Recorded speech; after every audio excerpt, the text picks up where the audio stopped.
اب ایک سوال ہے علامہ صاحب،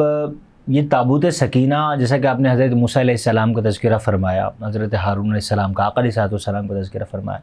یہ تابوت سکینہ دراصل آغاز اس کا کہاں سے ہوا تھا، کہاں سے آیا تھا، اور یہ آخر کس تک رہا، اس کے حوالے سے تھوڑا سا رہنمائی فرمائیں۔ جی بالکل، یہ میں نے جیسے بیان کیا کہ حضرت آدم علیٰ نبی جناب علیہ السلام کو اللہ کریم نے عطا فرمایا تھا، اور پھر ان سے منتقل ہوتا ہوا تمام انبیاء کرام علیہم السلام سے منتقل ہوتا ہوا حضرت موسیٰ علیٰ نبی جناب علیہ السلام، جو کہ بنی اسرائیل کی طرف نبی بھیجے گئے تھے۔ چونکہ بنی اسرائیل کی طرف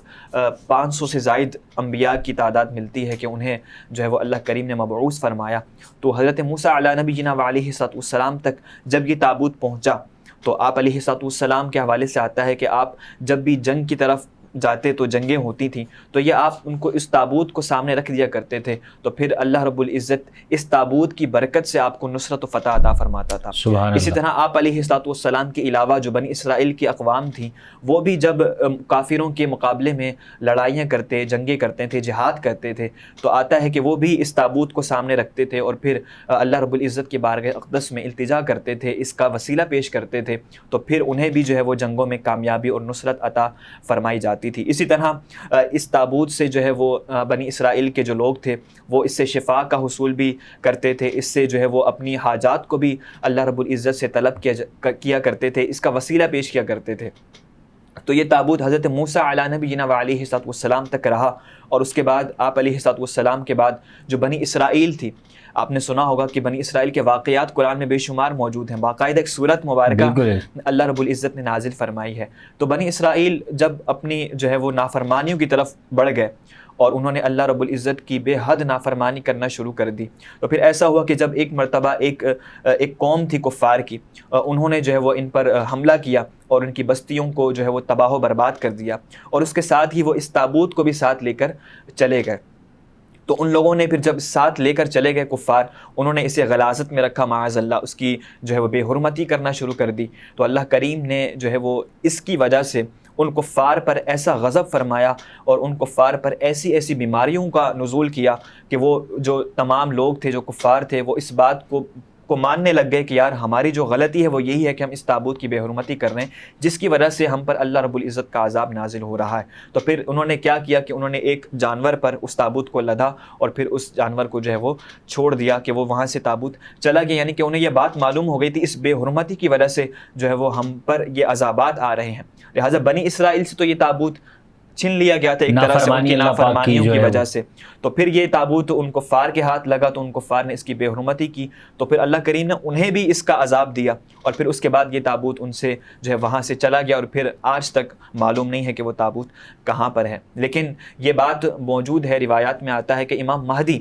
علیہ السلام یہ آئیں گے اور یہ جو ہے وہ اس تابوت کو ایک جگہ ہے، مختلف مقامات کا ذکر کیا گیا ہے کہ وہاں سے اس تابوت کو نکالیں گے اور پھر جو ہے وہ لوگوں کے سامنے اسے پیش کریں گے۔ ابھی اگر دیکھا جائے تو یہودی اس تابوت کی تلاش میں ہیں، اور وہ جو ہے وہ مسجد اقصیٰ کے حوالے سے ملتا ہے کہ وہاں پر وہ تلاش کر رہے ہیں، جگہ جگہ پر وہ تلاش کرنے کی کوشش کرتے ہیں کہ کہیں سے ان کا تابوت مل جائے، چونکہ یہ بنی اسرائیل ہی کی میں سے ہیں، تو بنی اسرائیل ہی کے لوگ ہیں یہ یہودی، تو یہ لوگ جو ہیں وہ اس کی تلاش کر رہے ہیں۔ لیکن یہ بات بالکل حق ہے کہ وہ تابوت جو ہے وہ حضرت امام مہدی وہ آئیں گے اور پھر وہ جو ہے وہ اسے وہاں سے نکالیں گے۔ جب روایت موجود ہے اس طرح کی کہ امام مہدی علیہ السلام ہی اس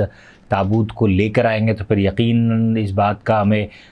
یوں کہہ لیں کہ اس پر پختہ ایمان ہونا چاہیے کہ اب تو وہ چیز مل ہی نہیں سکتی جب تک امام مہدی علیہ السلام جو ہے وہ تشریف نہیں لے آتے۔ اچھا علامہ صاحب، جیسے آپ نے فرمایا کہ بنی اسرائیل سے تابوت چھن گیا، پھر انہوں نے آگے جو قوم تھی انہوں نے اس کی نافرمانی کی، اس کے حوالے سے کافی اللہ پاک نے ان پر غضب فرمایا، وہ تابوت ان سے چلا گیا۔ اس سے ایک بات تو یہ بھی صادق آتی ہے، آپ جب فرما رہے تھے میں سوچ رہا تھا یہ چیز کہ وہ آپ نے فرمایا کہ وہ دعائیں کرتے تھے، اس سے ایک چیز یہ ثابت آ گئی کہ وسیلہ تلاش کرنا، کہ اللہ تبارک و تعالیٰ کی بارگاہ میں نیک چیزوں کا وسیلہ دینا، بزرگوں کا وسیلہ دینا، بزرگوں سے منسلک جو اشیاء ہیں ان کا وسیلہ دینا، تو اللہ پاک جو ہے وہ قبول فرماتا ہے۔ اس کے حوالے سے کوئی وسیلے کے حوالے سے بھی کچھ آپ ارشاد فرما دیں، کیونکہ آج کل جو ہم یہ مطلب ایک چیز قائم ہوتی ہے جناب، کسی کے حوالے سے ہم بولتے ہیں، ہم اپنے والدین کے حوالے سے بھی کہ یا اللہ ہمارے والدین کے صدقے ہماری مغفرت کر دے، تو یہ چیز ایک ذہن کے اندر ایک خیال آتا ہے، تو اس کے حوالے سے کچھ رہنمائی فرما دیں آپ۔ جی بالکل، اس تابوت کے اندر جو اشیاء موجود تھیں، اگر ہم اس کے حوالے سے بات کریں تو اس میں نے جیسے عرض کیا کہ اس میں تورات کی تختیاں بھی موجود تھیں ایک تابوت کے اندر، انبیاء کی تصاویر موجود تھیں، تو وہیں پر نالین جو حضرت موسیٰ علیہ نبینا علیہ السلام کے تھے وہ بھی اسی میں رکھے ہوئے تھے، آپ کا امامہ بھی اسی کے اندر موجود تھا. تو یعنی کہ تورات بھی وہاں پر موجود تھی کہ جو ایک آسمانی کتاب ہے، تو اس سے جہاں پر ان کے نالین بھی موجود ہیں وہیں پر تورات کی تختیاں بھی موجود ہیں. تو یہ بات بھی واضح ہوئی کہ حضور علیہ السلام کی نالین تو کجا، دیگر انبیاء علیہم السلام کی نالین اقدس ان کی بھی کیا شان ہے کہ وہ تورات کے ساتھ رکھی ہوئی ہیں، وہاں پر تو کسی کو بے ادبی کا خیال بھی نہیں آ سکتا. تو اگر ان تورات کی تختیاں اور دیگر جو وہاں پر نالین تھی، امامہ تھا، دیگر اشیاء تھی، وہ تابوت کے اندر موجود تھیں، اور وہاں پر جو ہے وہ اس کی وجہ سے اللہ کریم ان لوگوں کی جو ان سے حاجات طلب کرتے تھے، طلب اللہ ہی سے کرتے تھے، لیکن وسیلہ اس بابرکت ایک ڈبے کو، ایک باکس کو، ایک تابوت کو بناتے تھے، لیکن مانگتے اللہ ہی سے تھے. تو یہ بات سمجھ میں آ جاتی ہے بالکل کہ یہ واقعہ بھی قرآنی واقعہ ہے، اس کی بالکل ایک ہسٹری ہے. تو یہ بات سمجھ میں آتی ہے کہ اللہ رب العزت جو ہے وہ بعض اوقات کسی چیز کے سبب سے ہماری دعا کو، ہماری حاجت کو پورا فرما دیتا ہے. تو یہاں سے بات بھی بالکل واضح ہوئی کہ ان اشیاء کی سبب سے، اس کے وسیلے کے ذریعے سے اللہ کریم نے جو ہے وہ ان کی دعاؤں کو قبول کیا، ان کی حاجات کو قبول کیا، یہاں تک کہ انہیں جنگوں کے اندر، ان کے جہاد کے اندر اللہ کریم نے انہیں نصرت و فتح، ان کا کامیابی عطا فرمائی. تو یہ بات بالکل واضح ہے کہ اللہ کریم جو ہے وہ اپنے پیاروں کے صدقے، اپنے پیاروں کی پیاری اشیاء کے صدقے بھی جو ہے وہ اللہ کریم بعض اوقات دعاؤں کو قبول فرما لیتا ہے، حاجات کو قبول فرما لیتا ہے. اس میں کوئی دو رائے نہیں ہے، بالکل واضح سی بات ہے. اس کا منکر جو ہے وہ بالکل ماشاءاللہ سیدھی سی بات ہے کہ وہ مطلب سمپل سی بات یہ ہے کہ فیض ملتا ہے، بالکل فیض ملتا ہے. اللہ پاک اپنے نیک بندوں سے بڑی محبت فرماتا ہے، اور جب وہ اپنے نیک بندوں سے محبت فرماتا ہے تو وہ کیسے چاہے گا کہ اس کا بندہ، اس کا ایک عام سا بندہ، گناہ گار بندہ اس کے کسی نیک بندے سے محبت کرے، اور جس سے وہ خود محبت کرتا ہے تو وہ اس کو جو ہے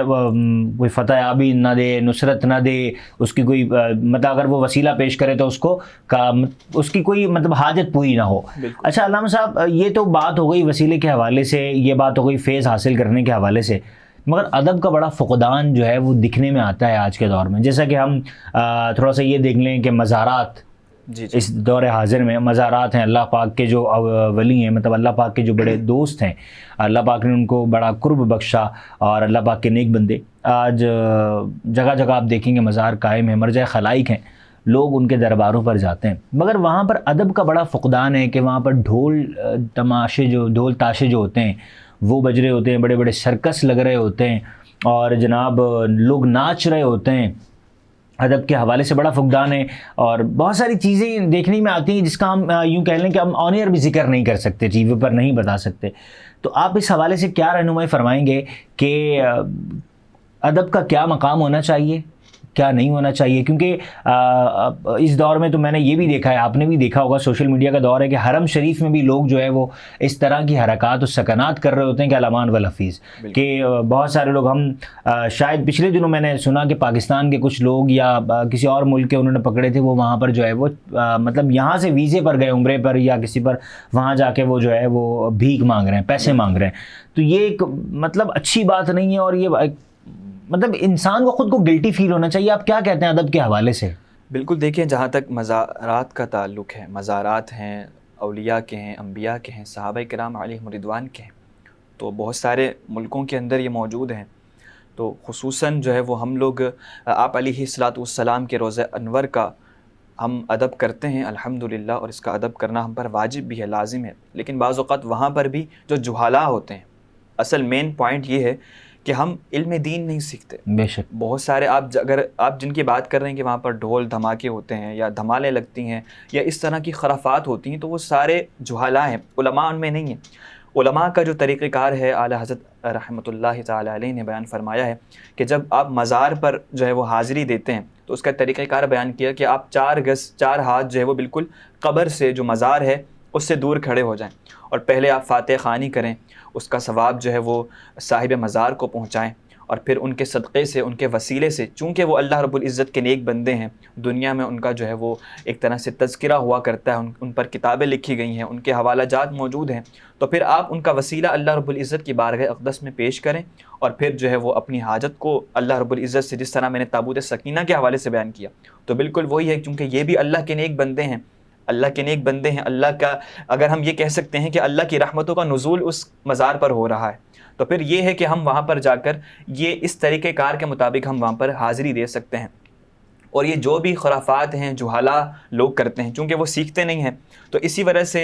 عورتوں کو مزارات پر جانا بھی منع ہے، قبرستان میں جانا بھی منع ہے۔ فرمایا کہ قبرستان میں تو ہو سکتا ہے کہ ان کے عزیز و اقربا ہوں، کسی عورت کے ہو سکتا ہے، شوہر کا انتقال ہو جائے، بیٹے کا انتقال ہو جائے، فرمایا پھر بھی اس کو اجازت نہیں ہے کہ وہ وہاں پر حد سے زیادہ بڑھ جائے گی۔ اسی طرح مزار پر جانے کی بھی اجازت نہیں ہے، فرمایا کہ اس لیے کہ وہ وہاں پر جا کر بھی خرافات کرے گی، وہ حد سے زیادہ وہاں پر بھی ادب تعظیم کرنے لگ جائے گی، ہو سکتا ہے کہ سجدے کرنے لگ جائے، قبر کو چومنے لگ جائے۔ تو یہاں تک علماء نے فرمایا کہ قبر کو چومنا بھی، اس کی بھی اجازت نہیں ہے۔ جہاں تک سجدے کی بات ہے، وہ تو سجدے تعظیمی تو ہے ہی حرام ہماری شریعت کے اندر، تو یہ تو لوگ کہتے ہیں کہ یار ہمارے بعض لوگ جو ہیں وہ سجدہ کرتے ہیں، تو اس کی تو بالکل ہمارے علماء نے باقاعدہ کتابوں کے اندر اسے بالکل جیسے میں نے طریقہ بیان کیا ہے، یہی طریقہ ہے، اور اسی پر علماء عمل بھی کرتے ہیں، ہم بھی جاتے ہیں تو اسی پر عمل کرتے ہیں۔ لیکن جہالا کو دیکھ کر کسی پر تنقید کرنا یہ بالکل بھی روا بات نہیں ہے، بلکہ ان جاہل جو بھی جہالا ہیں، جو علم دین سے ناواقف ہیں، تو ان کی ہمیں اصلاح کرنی چاہیے، ان کو سمجھانا چاہیے کہ فیض بالکل حاصل ہوتا ہے،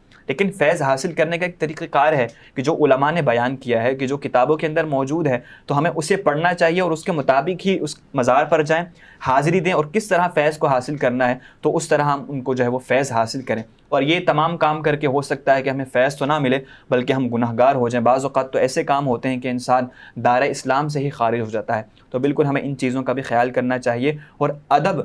جو ہے وہ سب سے پہلے ہے، ادب کریں، اس مزار کا ادب کریں، اس صاحب مزار کا ادب کریں، اور جو ایک طریقہ کار علماء نے بیان فرمایا ہے اس پر عمل کریں اور حاضری دیں۔ انشاءاللہ جو ہے وہ آپ کو اس کی برکتیں بھی ملیں گی، اور اللہ سے جو آپ ان کا وسیلہ دے کر دعا کریں گے انشاءاللہ وہ بھی اللہ نے چاہا تو قبول ہو۔ ماشاءاللہ علامہ صاحب، بالکل ادب کے حوالے سے بات چیت چل رہی ہے، ہم نے تابوت سکینہ کے حوالے سے بات کی، تابوت سکینہ سے یقیناً ہمارا یہی ایک طریقہ رہا ہے کہ ہم اپنے پروگرام میں ایک موضوع لیتے ہیں، اس موضوع سے منسلک دیگر چیزوں کو بھی بیان کرتے ہیں۔ علامہ صاحب، ادب کے حوالے سے ہم بات کر رہے ہیں کہ میں نے اکثر اوقات یہ دیکھا ہے کہ مزاروں پر لوگ لنگر تقسیم کرتے ہیں، اور لنگر تقسیم کرنے میں ایک تو یہ بڑا میں نے دیکھا ہے کہ مطلب پریشانی والی بات ہے کہ خواتین بھی مردوں کے اندر جو ہے وہ شامل ہو جاتی ہیں، اور اللہ پاک محفوظ فرمائے ہماری خواتین کو، ہمارے بچوں کو ان چیزوں سے، کہ مطلب یہ دیکھتے نہیں ہیں، اور وہ بانٹنے والا، جو تقسیم کرنے والا، وہ بھی اس چیز کا خیال نہیں رکھتا۔ تو آپ اس حوالے سے کوئی ایسا اچھا پیغام دینا چاہیں گے ہمارے پروگرام کے اختتام کے وقت میں کہ کاش کوئی بات سمجھ میں آ جائے، دل میں اتر جائے میری بات کے اس طریقے سے، وہ ہے شعر مجھے یاد نہیں آ رہا، کہ کوئی ایسا پیغام دے دیں کہ درگاہوں پر جو لنگر تقسیم ہوتا ہے اس کا کوئی طریقہ کار اچھا آ جائے۔ لنگر تقسیم کرنا کوئی بری بات نہیں ہے، آپ بھی جانتے ہیں، میں بھی جانتا ہوں کہ اللہ کے نام پر کوئی لنگر تقسیم کرتا ہے، ٹھیک ہے، کچھ لوگ بہت اچھے انداز سے کرتے ہیں، کچھ لائن بنا دیتے ہیں، ایک ایک کو دیتے ہیں، جناب آپ چلتے چلے جائیے، مگر کچھ لوگ جو ہیں وہ بڑا بے ادبی ہو رہی ہوتی ہے، بڑا غلط طریقہ ہوتا ہے، تو آپ اس حوالے سے کیا کہیں گے؟ دیکھیں، بعض مزارات پر جانے کا اتفاق ہوا ہے اور حاضری بھی دی ہے، تو وہاں پر ایک اچھا انتظام ہوتا ہے، باقاعدہ ایک لنگر خانہ ہوتا ہے کہ جہاں پر ایک وقت مقرر ہوتا ہے کہ اس وقت میں یہاں پر جو ہے وہ لنگر تقسیم کیا جائے گا۔ تو وہاں پر بھی اگر میں نے جیسے آپ کو بیان کیا کہ شریعت میں تو عورت کو مزار پہ جانے کی اجازت ہی نہیں ہے، اب وہ لنگر کھائے یہ تو ایک جداگانہ معاملہ ہے، لیکن ہم تو سب سے پہلے اسی چیز کے خلاف ہیں کہ اس کو مزار پہ جانے کی اجازت ہی نہیں ہے کہ وہ مزار پر جا کر جو ہے وہ اس طرح کے اعمال کرے کہ وہ مردوں کے ساتھ خلط ملط ہو کر مردوں کا عورتوں کا اختلاط ہو اور پھر وہاں پر وہ لنگر کھائے۔ تو جہاں تک لنگر کے تقسیم کرنے کی بات ہے، بالکل ثواب کا کام ہے، اور اس کا ایصال ثواب جو ہے وہ صاحب مزار کو کیا جاتا ہے، بالکل درست ہے، اور لیکن یہی ہے کہ طریقہ کار ایک اچھا ہونا چاہیے۔ لنگر کھانا جس طرح بنا ہوا ہوتا ہے تو وہاں پر ایک وقت مقرر رکھ لیں اور اس وقت کے اندر اس لنگر کو تقسیم کیا، جس طرح کھانے کا ایک وقت ہوتا ہے، تو بے ٹائم اگر کسی کو آپ کھانا کھلاتے رہیں گے تو یہ بالکل درست بات نہیں ہے، اور ایک اخلاقاً بھی درست نہیں ہے۔ بات آپ کے کہنے کا مقصد یہی ہے کہ دیکھیں لنگر خانہ جہاں پر ہے وہیں پر اس کو تقسیم کیا جائے، سب سے پہلی چیز،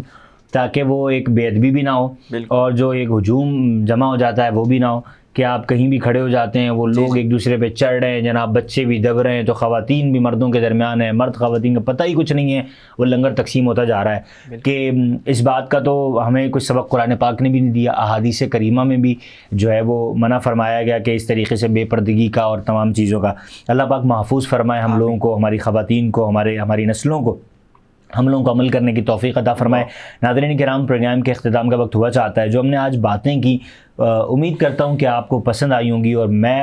کوشش کروں گا انشاءاللہ عز و جل, نیت کرتا ہوں میں عمل کروں گا, آپ بھی نیت کیجئے کہ آپ بھی اس پر عمل کریں گے انشاءاللہ عز و جل. زندگی رہی تو آپ سے نیکسٹ پروگرام میں ملاقات ہوگی. پروگرام ہے قرآن اور زندگی, اور یہ پروگرام آپ وینس ایچ ڈی ٹی وی کے اسکرین پر ملاحظہ کیا کرتے ہیں. اپنے میزبان اویس رضا عباسی کو اجازت دیجیے. اللہ نگہبان.